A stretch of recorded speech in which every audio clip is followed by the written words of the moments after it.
어느새 금요일인데요. 금요일 섹션 코너를 저희가 함께 하도록 하겠습니다. 장외 시장의 움직임을 저희가 함께 살펴보도록 하죠. IPO 통신 시간 오늘 장외투자 1번지 김대한 사장께서 자리하셨습니다. 만나보죠.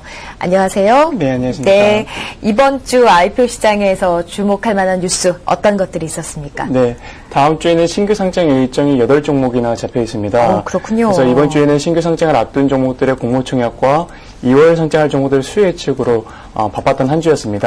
상장 일정에 접어들수록 장외시장에서 예정주들의 구주 거래 가격도 꾸준히 상승세를 보이고 있는데요.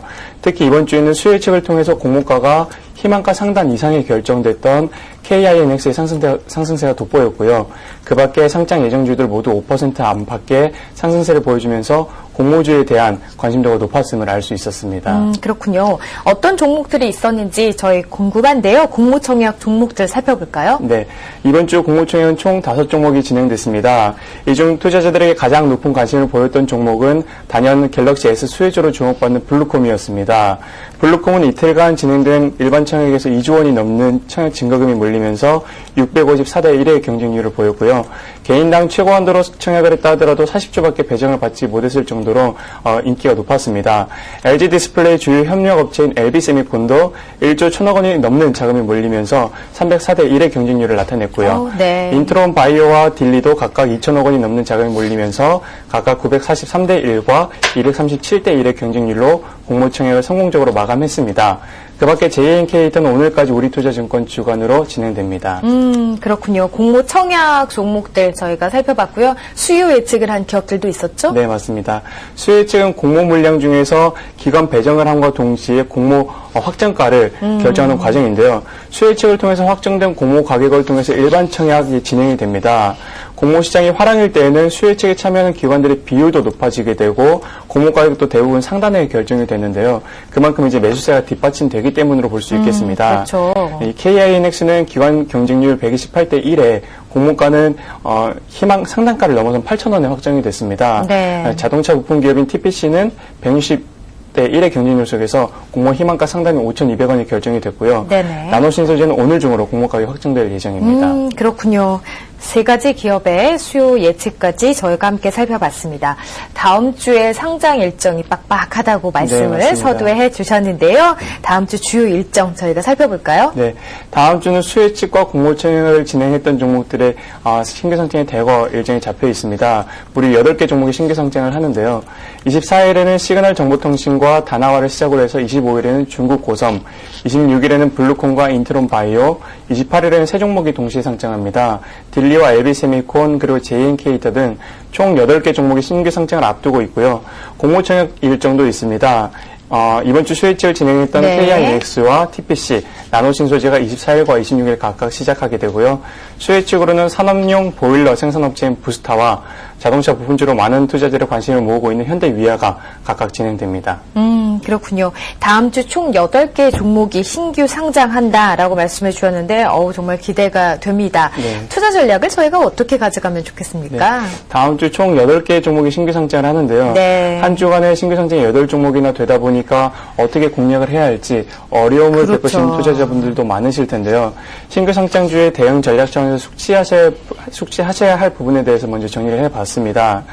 신규 상장주는 시장의 평가를 처음 받는 것이고 이전에 주가 데이터가 없었기 때문에 모든 상장주가 그렇겠지만 특히 신규 상장주의 경우에는 기업의 펀더멘털보다는 수급의 영향을 더 많이 받게 됩니다. 이러한 수급의 영향을 주는 것이 바로 차익 실현 매물이라고 볼 수 있겠는데요.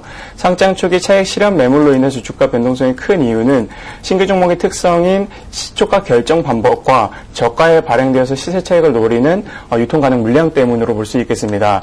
따라서 신규주의 특성을 잘 파악하셔서 코스닥 종목 같은 경우에는 단기 차익 매도를 하는 것을 권장드립니다. 신규 상장주의 시초가는 개장 전 8시부터 9시 사이에 호가 접수를 받아서 공모가의 90%에서 200% 사이에서 결정이 되게 되는데요. 공모가가 10,000원인 종목 같은 경우에는 9,000원에서 20,000원 사이에서 시초가가 결정이 됩니다. 그렇다 보니 매수세가 강한 종목 같은 경우에는 시초가보다 높게 시작할 수가 있게 되겠는데요. 시초가가 높을수록 장 개시와 동시에 차익 매물이 출회될 가능성이 높습니다. 특히 시초가를 잘 보셔서 공모가의 2배인 200%에 시작하는 종목들 같은 경우에는 상장하자마자 이제 바로 매수하시는 것에는 조금 주의를 하셔야겠고요. 유통 가능 물량도 미리부터 파악을 하시기 바랍니다. 유통 가능 물량의 상세 내역은 전자공시 내지는 주관사에 비치되어 있는 투자 설명서에 상세하게 나와 있는데요. 유통 가능 물량을 참고하셔야 하는 이유는 창투사나 금융기관 등이 회사의 자금 조달 과정에서 저가에 발행된 지분이 보호해소 없이 상장 당일부터 유통 가능할 경우에는 상장하자마자 차익 매물로 출회될 가능성이 높기 때문입니다. 참고하실 만한 사항은 LB세미콘처럼 유통 가능 지분율이 높다 하더라도 그 총 거래 대금 규모 자체가 작다면 충분히 시장에서 손바뀜이 일어날 수도 있기 때문에 지분율 외에 대금 규모까지도 참고하시면 좋겠습니다. 네, 다음 주 상장하는 종목들 중에서 좀 이슈가 되는 종목 어떤 종목 꼽아집니까? 한 3종목 정도, 그런가요? 4종목 정도 골랐는데요. 네. 다음 주 신규 상장 종목 중에서 이슈가 되는 종목들이 몇 가지가 있습니다. 신규 상장주는 상장 초기에 시장에 관심을 많이 받게 됩니다. 그 중에서도 대기업이나 공기업처럼 인지도가 높거나 테마 위주 이슈가 되는 종목은 투자자와 시장의 관심을 한몸에 받기 때문에 유통 가능 물량을 떠나서 매수세가 강해서 상승 가능성도 더 높다고 볼 수 있겠는데요. 가장 먼저 이슈가 되는 종목은 공모처에서 2조 원이 넘는 자금이 몰리면서 상장 전부터 관심을 모았던 블루콤입니다. 이 블루콤은 스마트폰 부품업체로 상장 전부터 삼성전자, 윤중형 고문이 투자를 했다가 다시 재말각하는 과정에서 투자자들이 이목을 끌었었는데요. 시장 선도적인 기술력을 바탕으로 블루투스 헤드셋은 LG전자 판매 제품 90%를 공급을 하고 있고 마이크로 스피커는 삼성전자 갤럭시 S 외의 스마트폰은 80%, 그리고 리니어 전동 모터는 15%를 공급하는 등 삼성전자 관련 매출이 전체 매출 비중에서 75%에 달하기 때문에 스마트폰 수혜주로 부각이 되고 있습니다. 또한 무차입 경영으로 유보율이 1693%에 이르는 점 등 재무구조 우량성도 주목할 만합니다. 그 다음으로 보시게 되시면 JNK터가 있는데요. 네. JNK터는 플랜트 산업의 성장의 수혜주로 주목을 받고 있습니다.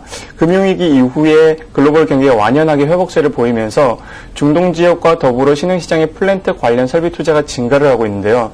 전 세계 플랜트 시장은 2013년까지 연평균 7.7%가 성장할 것으로 전망이 됩니다. 특히 유가 상승 등으로 인해서 중동 국가를 중심으로 플랜트 수요가 이제 급증하고 있는데요. JNK터의 주력 분야인 정유화, 석유화학, LNG 플랜트 분야와 투자가 집중되는 만큼 2011년인 올해는 1,200억 원 정도의 사상 최대 수주도 예상되고 있습니다. 인트론 바이오 테크놀로지도 주목해볼 만합니다. 인트론 바이오는 이수앱지스와 제넥심과 같이 이제 기술력과 사업성을 인정받아서 기술성 평가를 통해서 상장하는 7번째 기업이 되겠습니다. 주요 사업 분야로 보게 되면 박테리오 파지 및 리신 기술을 기반으로 해서 슈퍼박테리아 등 항생제 내성균 감염에 대한 바이오 신약 개발인데요. 올해 의료 분야에서는 항생제의 내성이 생겨서 강력한 항생제를 써도 죽지 않는 슈퍼박테리아가 주요 이슈로 떠오르기도 했었습니다. 인트론 바이오는 올해 내 슈퍼박테리아 감염 중에서 치료제 임상 1상을 감염증 치료제 임상 1상을 완료하고 기술 수출을 목표로 하고 있습니다. 미국의 곡물 기업인 카길사와 국내 사료 첨가제 생산 기업인 CTC 바이오와 협력해서 동물용 항생제 대체 사료 첨가제 사업화도 앞두고 있습니다. 그 밖에 유전자 시약과 분자 진단 사업 분야에서도 안정적인 매출을 유지하고 있습니다. 그렇군요. LG 디스플레이의 주요 협력사인 LB세미콘도 주목을 받고 있다고 해서 또 소식을 준비하셨다고요? 네, 맞습니다. LB세미콘은 LCD, PDP, OLED 등 디스플레이 패널에 들어가는 드라이버 IC, DDI라고 하는데요. 플립칩 공정 중에서 핵심인 범프 공정과 검사를 하는 회사입니다. LG가인 구본천 씨가 최대 주주로 있는 LB세미콘의 최대 매출처는 LG 디스플레이입니다. LB세미콘은 LG 디스플레이의 DDI 골드 범핑 점유율 71%를 차지하는 등 전체 범핑 중에서 36% 점유율을 차지하고 있는데요. LG 디스플레이는 삼성전자와는 달리 이제 반도체 사업부가 따로 없기 때문에 디스플레이 패널에서 LB세미콘 등 후공정 업체 이제 범핑 작업을 거친 DDI를 사용하게 됩니다. LG 디스플레이 관련 매출이 크다 보니까 사업 전망도 LG 디스플레이와 같이 한다고 볼 수 있겠는데요.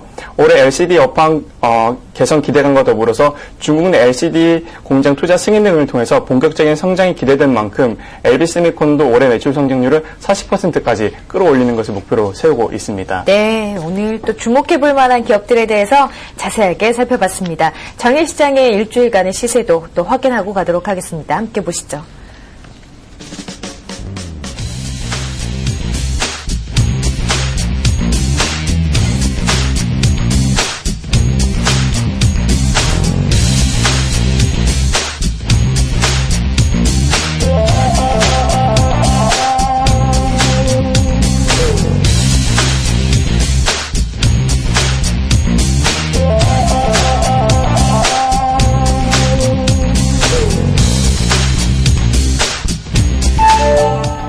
네, 한 주간의 장외시장의 소식을 저희가 자세하게 살펴봤습니다. 장외투자 1번지 김대한 차장과 함께했습니다. 고맙습니다. 감사합니다.